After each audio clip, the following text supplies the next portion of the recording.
जम्बेश्वर विश्वविद्यालय मुरादाबाद के कुलपति प्रोफेसर सचिन महेश्वरी बिजनौर के वर्धमान कॉलेज पहुंचे, जहां पर उन्होंने प्रेस कॉन्फ्रेंस कर बताया, आवेदन करने वाले विद्यार्थियों के हितों को ध्यान में रखते हुए बिना विलंब शुल्क के यूजी पंजीकरण की तिथि 7 जुलाई तक बढ़ाई जा रही है।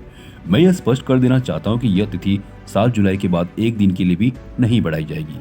इसलिए सभी कॉलेजों और उम्मीदवारों को सतर्क रहना चाहिए और इसे बहुत गंभीरता से लेना चाहिए। हमारी टीम बहुत समर्पित भाव से काम कर रही है और इसी टीम वर्क के कारण हम कई पुराने और बड़े विश्वविद्यालयों के बीच अग्रणी हैं। हमने अब तक समर्थ पोर्टल पर 67,000 पंजीकरण पार कर ली है, जिसकी कल प्रमुख सचिव उच्च शिक्षा द्वारा बैठक में सराहना की गई। पहली बार सभी कॉलेजों को निर्देशित किया गया है कि वे समर्थ पोर्टल पर छात्रों के पंजीकरण के लिए निःशुल्क हेल्प डेस्क स्थापित करें। पहले छात्रों को इंटरनेट कैफे में जाकर पंजीकरण करवाना पड़ता था, जिसमें अतिरिक्त शुल्क देना पड़ता था और गलतियां भी होती थी। अब यह समस्या समाप्त हो गई है। छात्रों को केवल आधिकारिक वेबसाइट से सही जानकारी प्राप्त करनी चाहिए। हर छात्र को राष्ट्रीय डिजिटल पुस्तकालय पहल में सदस्यता लेनी होगी। विश्वविद्यालय वीडियो, व्याख्यान और शैक्षणिक सामग्री का डिजिटल भंडार तैयार करने की योजना बना रहा है। जीजेयू के कुलपति के रूप में मैं मीडिया और प्रेस से अपील करता हूं कि वे गुणवत्तापूर्ण शिक्षा संस्थानों को प्राथमिकता दें और उनकी खबरों को प्रमुखता से प्रकाशित करें। यह है कि छात्रों को छात्र दिग्भ्रमित ना हो। MJPRU बरेली का नाम कुछ महाविद्यालयों ने अभी भी लिखा हुआ है, तो उससे उनके मन में जो संशय का भाव है वो ना रहे।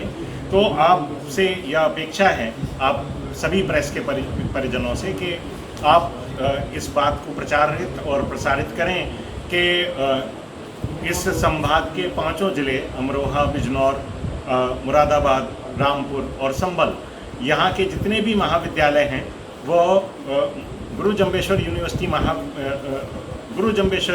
यूनिवर्सिटी से संबंधित है और वो इनसे जो संबद्धता है वह अब चेंज नहीं हो सकती जब तक के एक्ट में अमेंडमेंट ना हो।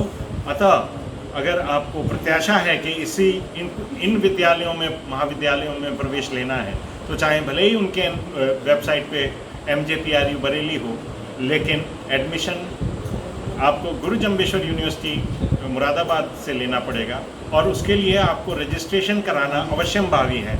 इसी आशय से मैं आज की डेट, जो लास्ट डेट थी यूजी एडमिशन की, उसको बढ़ाने के लिए ये अनाउंस कर रहा हूँ कि ये अब 7 तारीख रहेगी और 7 तारीख के बाद एक भी दिन इसमें बढ़ाने की गुंजाइश नहीं है। वो इसलिए है कि बढ़ाने की कोई गुंजाइश नहीं है क्योंकि 24 तारीख से जैसा कि कैलेंडर दिया है यूपी गवर्नमेंट ने, और 24 तारीख तक एडमिशन प्रक्रिया पूरी करनी है और 26 तारीख से हमको क्लासेस, ओरिएंटेशन, ये सारी चीज़ें करनी है। 24 से 26 के मध्य कभी भी एक बार मैं फिर से छात्रों के लिए, अभिभावकों के लिए और शिक्षकों के लिए उन्मुख होऊंगा डिजिटल माध्यम से या किसी एक कॉलेज में उद्बोधन करूंगा और उसमें मैं बताऊंगा कि मुझे क्या क्या अपेक्षाएं हैं महाविद्यालयों से, शिक्षकों से, शिक्षार्थियों से, और हम कैसे उनकी आशाओं पर खरे उतरते हैं, इस बात का भी बताने की कोशिश करेंगे। यह इस प्रेस वार्ता का प्रमुख उद्देश्य है। CEN न्यूज, देश प्रदेश की ताजा तरीन खबरों के लिए CEN न्यूज को सब्सक्राइब करें और रहें पल पल की खबर से हर पल बाखबर।